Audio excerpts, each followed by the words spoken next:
पाइएला भने त्यो सपना बोकेर कोही माओवादी बनाएर लडेका थियो, कोही कांग्रेस बनाएर लडेका थियो, कोही पञ्चायतका विरुद्धमा लडेका थियो, कोही आज जेन्जी बनाएर लडेका थियो।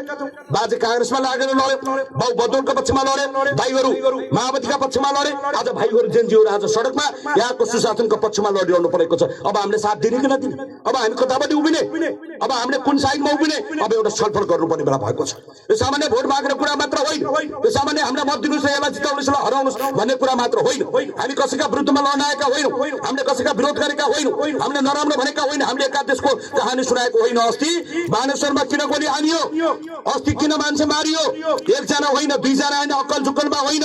त्यति बेलाको प्रधानमन्त्री को थियो देशमा, त्यति बेलाको गृहमन्त्री को थियो देशमा। कांग्रेस र एमाले सरकार चलाउने, लोकतन्त्रको ठिक्का लिएर बस्ने, जनताले जिताएको प्रतिनिधिले जनताको छोराछोरीलाई ताकी ताकी छातीमा गोली हानेर मारेर पाइन्छ कि पाइँदैन, यसरी गोली चलाउन पाइन्छ कि पाइँदैन। के भन्दैछन् त्यति बेलाका शासकहरू, हामीलाई गोली चलेको थाहा थिएन, 12 बजे गोली चलेको छ, 4 बजे मान्छे ढलेको थाहा छ, तिमीलाई गोली चलाउने आदेश दिएका थिएनौ भने मान्छे ढल्दै गर्दा रोक्ने आदेश चाहिँ तिमीले किन नदिए?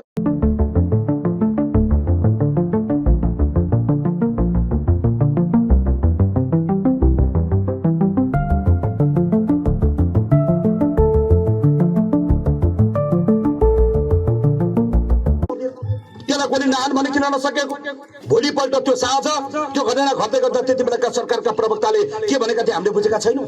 त्यति बेला सारा नेपालले सुनेको छैन। ती सबै भिडियो अहिले पनि छ, कसरी बनेका थिए, कसरी हानेका थिए, किन हानेको मान्छे, किन मारेको मान्छे। कांग्रेसले मान्छे मार्ने भन्ने हुन्छ, एमालेले मान्छे मार्ने भन्ने हुन्छ, माओवादीले मान्छे मार्ने भन्ने हुन्छ, लोकतन्त्रमा मान्छे मार्ने, गणतन्त्रमा मान्छे मार्ने, अनि मान्छे बचाउने चाहिँ कसले? त जसका पक्षमा जनताले भोट हालेर पठाएका छन् तिनै मान्छेले फेरि मान्छे मार्ने भन्ने हुन्छ। त्यो हुँदैन, त्यो स्वीकार्य हुँदैन।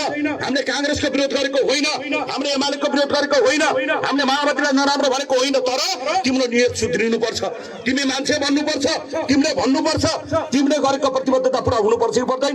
कोही कांग्रेसबाट आएका छौ, कोही एमालेबाट आएका छौ, कोही माओवादीबाट आएका छौ, जनताले हिजो सबैलाई तुपालो दिएका छन्। तिमीले उठ भने उठौ, तिमीले झुट भने झुट, बन्दुक पड्काउनु पर्छ र यसका विरुद्धमा लड्नुपर्छ भन्दै गर्दा यहाँका जनताले टाउकोमा कफन बाँधेर, गर्भमा बच्चा बोकेर, पिठ्यौमा बच्चा बोकेर यहाँका दिदीबहिनीले माओवादीको पक्षमा बन्दुक पड्काएको होइन।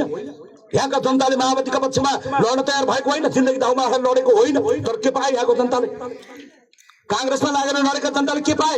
एमालेमा लागेर लडेका जनताले के पाए? माओवादीको विद्रोही बनेका जनताले के पाए? कसरी पनि केही नपाउने भन्ने हुन्छ। जहिले पनि लैरहने, मारिरहने, काटिरहने यो अब हुँदैन। यो बारेमा छलफल गर्नुपर्छ, हामी त्यो भन्न आएका हौँ। अहिलेको निर्वाचन यही पक्षमा हो, अहिलेको निर्वाचनको अहिलेको छलफल हुनुपर्ने विषय यिनै विषयहरू हुन्। अहिलेका विषयमा अब फेरि निर्वाचन आयो, फेरि तिनै मान्छेहरू जेन्जी मारेको हातखुट्टा धोएर, साबुन लगाएर, हातखुट्टा धोएर, मुखसुख धोएर, फ्रेम लब्ली लाएर, कालो चस्मा लाएर, ढाकटोपी लाएर फेरि चुनाव